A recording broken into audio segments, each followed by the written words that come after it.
2.4. Polydactyly is a condition that leads to extra fingers or toes. It is caused by a dominant allele. A man who is heterozygous for polydactyly has a wife who is not polydactyl. Using the letters capital letter R, small letter r, do a genetic cross to show the percentage chance that their children will have polydactyly. Let's break it down. Now, the condition in question here is polydactyly. Okay, just making sure that the spelling is correct. Now, the two possible alleles that we have here, it's a person either having polydactyly or not having polydactyly. So it's different from the height one or the length or the color or whatever. So here it's about having the condition. And I mean, if the person has the condition, we'll be able to see it because they are saying here it's a condition that leads to an extra finger. So if you have an extra finger, you have the condition. If you don't have the extra finger, you don't have the condition. So the alleles is either people have the condition, so we'll say it's with polydactyly, or if you don't have the condition, then it's without polydactyly. Okay, now they've also told us that this condition is caused by a dominant allele. So that means the condition itself with polydactyly will receive a capital letter, and they've given us the letter R. And if you don't have, so without, will receive a small letter, meaning that is recessive. So that means a person with an extra finger, a person with polydactyly, the possible genotypes are capital letter R, capital letter R, or capital letter R, small letter r. And a person without polydactyly, there's only one possible genotype, which is small letter r, small letter r. So that's what we are given. All right, so once you break down your question, guys, or you break, we haven't even looked at the question yet, but once you break down the information that you're given, like this, you already have your 6 marks because there's nothing that is going to confuse you from here on. Okay, now we then do the cross because they've told us that the parents that we have in here, that will be our P1, and we first need to write their phenotype. Now, the parents that we have here is a parent with polydactyly. So this one is a male.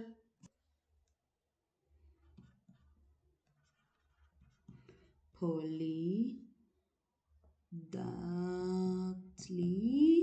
is crossed with the wife. The wife does not have. So without polydactyly. All right. The genotype, you then have to write the word genotype. The man is heterozygous. This is the genotype. Remember, this is homozygous dominant. This is heterozygous. Capital letter R, small letter r. Without, small letter r, small letter r. Meiosis will then take place. I'm sure you can see what's happening now. You can see what's happening. These are our gametes. I'm trying to move very fast so that this video doesn't become way too long. Fertilization will take place. I've already explained everything, guys, in the first question. Okay, fertilization is going to take place. Capital letter R, small letter r for parent 1 gametes, parent 2 gametes. Then we have our genotype for the offsprings. Then we show that this is our F1. And for F1 genotypes are the same. We group together. So we're having 2 of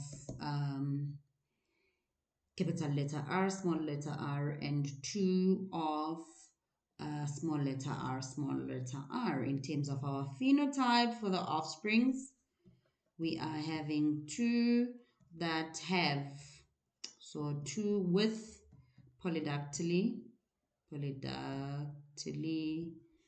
I'm not sure what's happening with my pen, but this is with polydactyly, and 2 without polydactyly. Something is happening with my pen, so sorry about that, guys. Remember, we're done with the cross, but we have not answered their question. They said we must show a percentage chance that their children will have polydactyly. So how many have polydactyly? 2 out of the 4. So again, it's 2 out of the 4 multiplied by 100, and the percentage chance is 50%. Next question. In dogs, rough hair is dominant. We're talking about dogs. Rough hair is dominant to smooth hair. Let's get the trait here before we even get more information about the parents. So rough hair, smooth hair, we are talking about hair texture, right? That's the trait, the texture of the hair. Hair texture. I'm sure there's another word that you can use, but the word texture is the one that's coming to mind. Now, the alleles for hair texture that we're given here is rough hair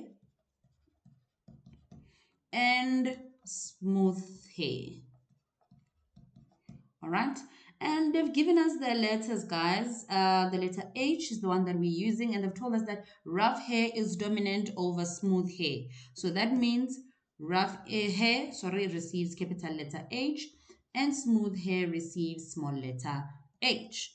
Now, that is obviously telling us rough hair dominant, smooth hair recessive.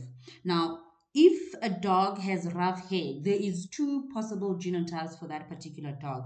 Capital letter H, or capital letter H, small letter h.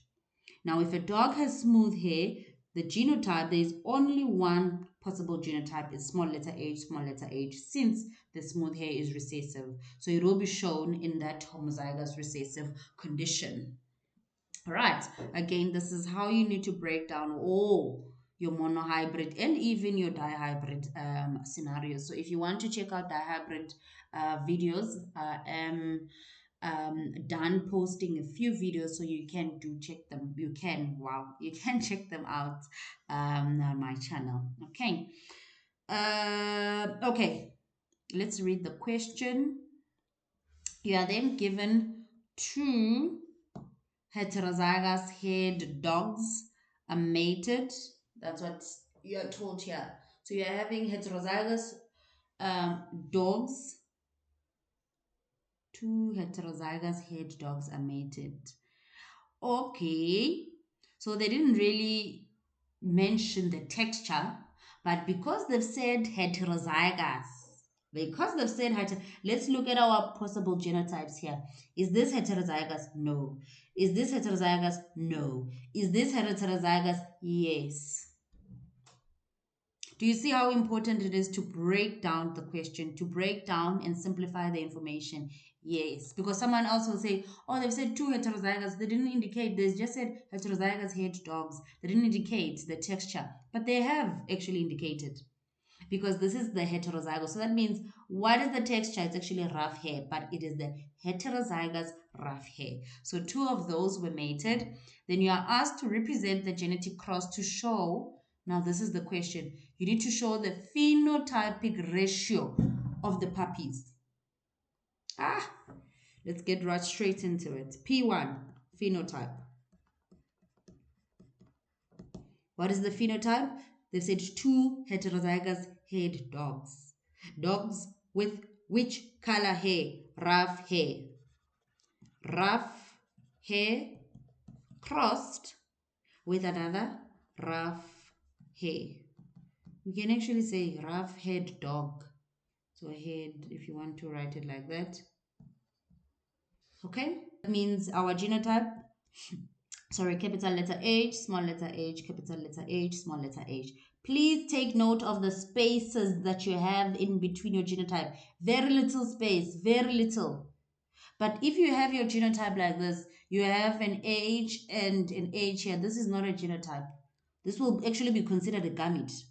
So you're basically saying you're having 2 gametes. No. So please take note of the space. Then after genotype, we have our meiosis, law of segregation. Capital letter H, small letter h, capital letter H, small letter h. These are our gametes. Fertilization will then take place. Okay, fertilization.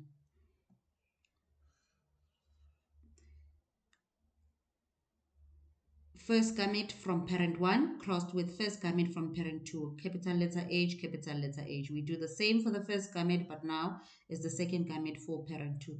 Capital letter H, small letter h. Capital letter H, small letter h. Small letter h, small letter h. F1. We are now talking about offsprings. Let's look at the genotype for the offsprings. Sorry. Remember, offsprings that are the same will be grouped together. Okay, let's see. So let's start by writing this one. Capital letter H, capital letter H. So this is the one we have. Do we have another one? No, so that's just one. Then let's look at this one. It's capital letter H, small letter h. Do we have another one? Yes, so that means there's two of that. Then this one, small letter h, small letter h. There's only one. The phenotype. Then we add the genotypes together. We are now having three. So how many puppies are we having that have rough hair? Three puppies. So three rough haired puppies.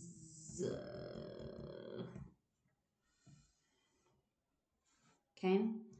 Then smooth hair, there's only one. One smooth haired puppy. Yeah, have we answered our question? I don't think so.